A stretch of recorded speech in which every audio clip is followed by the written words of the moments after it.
Bonjour à tous et bienvenue sur Mobuzz TV. Moi c'est Osiris, on est jeudi 10 juillet. Et aujourd'hui on va parler gadgets, monde virtuel et robots rampants.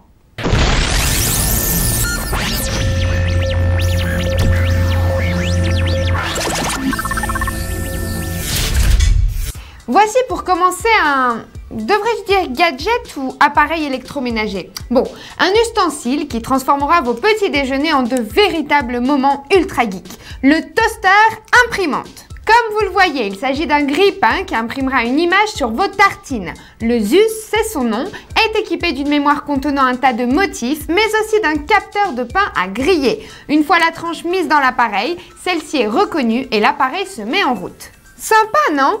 Mais j'ai quand même une question. Et pour l'encre, ça marche comment? Vous savez ce qui serait trop cool? Un petit compartiment qui éjecterait du Nutella direct sur la tranche de pain. Là, je serais prenante à 100%.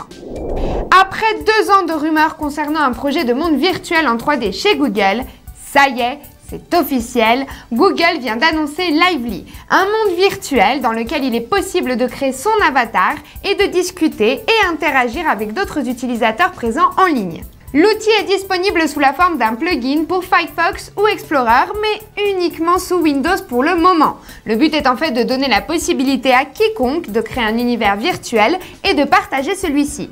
Plusieurs pièces ou univers sont déjà dispo par défaut et il est possible de les modifier ou d'en créer d'autres grâce à des pièces de mobilier et des objets dispo en ligne. Les univers ainsi créés peuvent ainsi ensuite être embarqués sur des pages web.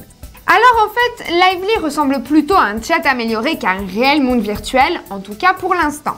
Comme Second Life à ses débuts, pas de règles véritablement établies, tout est laissé à la communauté. Mais est-ce qu'il se créera une réelle communauté? On verra bien. Voici maintenant 2 gadgets intéressants pour vos consoles de jeux. Le premier plaira sûrement aux filles, fatiguées de devoir supporter les parties de PlayStation interminables de leurs copains.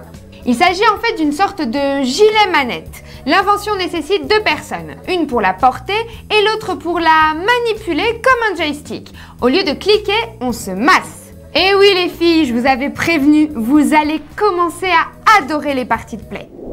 Et voici maintenant le deuxième accessoire sympa, surtout pour ceux qui, comme moi, se battent avec leur Wii quand il s'agit de taper son nom, un message ou des codes sur la console de Nintendo. Le clavier sans fil pour Wii. Celui-ci sortira le 18 juillet prochain pour l'incroyable prix de 18 € et franchement, c'est pas trop tôt, non? Et voici maintenant une invention que tout conducteur rêverait de posséder, la voiture anti-embouteillage. Comme vous le voyez, il s'agit d'une voiture volante. La Skycar M400, c'est son nom, est un prototype de voiture volante conçu par Moller International. Elle prend son envol à la manière d'un hélico, fend l'air à une vitesse de croisière de 491 km/h et peut atteindre une altitude de plus de 10 000 mètres. D'une autonomie de 1207 km, ce modèle 4 places est truffé de capteurs permettant, si les réservoirs sont vides, d'éviter un atterrissage brutal. Son prix, 995 000 $ pour les 100 premiers acquéreurs, 750 000 $ pour les 100 suivants et 500 000 $ pour les autres. Alors oui, c'est très surprenant, ça y est, on peut voler. Ou presque. Parce que je sais pas si vous avez remarqué sur la vidéo, mais il y a un petit détail qui nous rend un peu sceptiques chez Mobuzz. Regardez. Vous voyez ce que je vois à droite de l'image? Ouais, exact, une grue. Alors, on est sûr de rien, mais ce détail nous fait plutôt croire à un montage. Vous en dites quoi, vous? Mensonge ou vérité?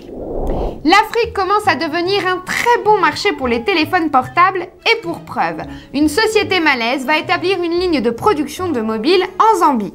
En effet, M-Mobile est en train d'investir plus de 3 millions de $ dans la construction de la première usine de fabrication de téléphones mobiles du pays. En fait, ce sont les marchés régionaux et locaux qui sont ciblés, tels que ceux émergents de la République démocratique du Congo, d'Angola, du Kenya, de Tanzanie, du Malawi, d'Afrique du Sud, du Botswana, du Zimbabwe et du Mozambique. Apparemment, il est quand même encore difficile pour les sociétés africaines de convaincre les investisseurs étrangers de développer les télécoms sur le continent, sûrement parce que de nombreuses demandes de transfert de fonds douteuses arrivent comme par miracle dans des tas de boîtes mail. Finissons notre dose d'aujourd'hui par la vidéo d'un automate d'homme d'affaires japonais conçu par une artiste appelée Momoyo Torimitsu. Son robot est en fait une critique du mode de vie de l'homme d'affaires japonais et du crash menaçant l'économie asiatique. La vidéo a été filmée dans la rue, en Australie, et perso, j'ai trouvé cette initiative vraiment marrante. Je vous laisse profiter des images, vous fais plein de gros bisous et vous dis à demain sur Mobuzz TV. Ciao!